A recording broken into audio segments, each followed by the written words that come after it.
নমস্কার এভরিওয়ান, অনেক অনেক ভালোবাসা। আজ জন্মাষ্টমী কৃষ্ণ ঠাকুরের জন্মদিন। আমরা সবাই এই অষ্টমী যে যেমনভাবে পারি পালন করি। তো আমার তো সকালবেলায় ডিউটি ছিল, আমি তো সেইভাবে কোনোবারই জন্মাষ্টমী সেইভাবে পালন করতে পারি না।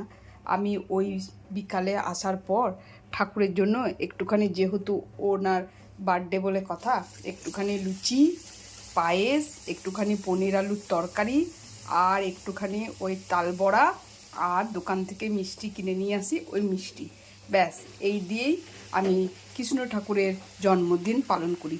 তারই প্রস্তুতি চলছে। এই দেখুন, লুচি ভাজা হচ্ছে।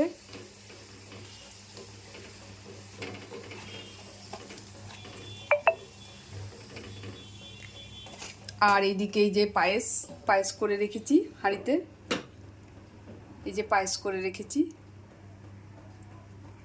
আর এখানে লুচি ভাজা হচ্ছে, আর এই যে পনির, আর এখানে আলু, পনির আলুর তরকারি হবে।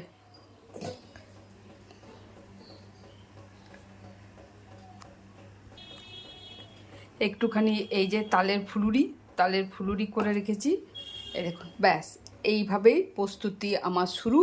সব রেডি হোক, তারপর আবার আসছি বন্ধু। আবার চলে এলাম বন্ধুরা। এই দেখো আমার ঠাকুরকে কিভাবে আমি সাজিয়েছি। দেখো আমার ঠাকুর রেডি তার জন্মদিন পালন করার জন্য। এই দেখো আমার ঠাকুরকে, এই আমার গোপাল ঠাকুর, কৃষ্ণ ঠাকুর, যাই বলেন আপনারা, সবই তো একই। আর এই যে আমার গোপাল ঠাকুরের আজ জন্মদিনে বা কৃষ্ণ ঠাকুরের জন্মদিনে আজ এই যে লুচি, বোঁদে, এখানে আছে আপনার তাল ফুলুরি, এখানে আছে পায়েস, এটা আছে পনির আলুর তরকারি, এখানে আছে রসমালাই, আর কটা ম্যাঙ্গো রসগোল্লা, আর এই জল, বাস এইটুকুই আমি আয়োজন করতে পেরেছি। আমি প্রতি বছরই এইভাবেই গোপাল ঠাকুরের জন্মদিন পালন করি। কিছু করার নেই, এর থেকে বেশি আমি আর কিছু করতেও পারি না। তাই ঠাকুরকে বলি, ঠাকুর সবার মঙ্গল করো, সবার ভালো করো। আমি যেন প্রত্যেক বছর তোমার এইভাবেই, এই রকমভাবেই যেন আমি জন্মদিন পালন করতে পারি। সবার মঙ্গল করো।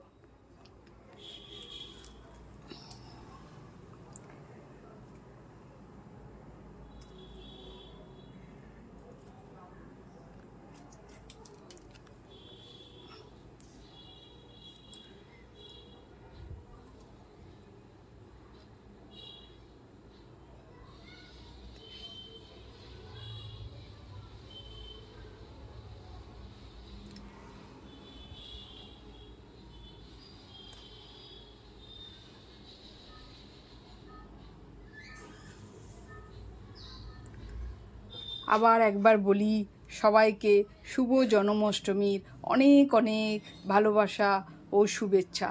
সবার ভালো করো ঠাকুর, সবার মঙ্গল করো।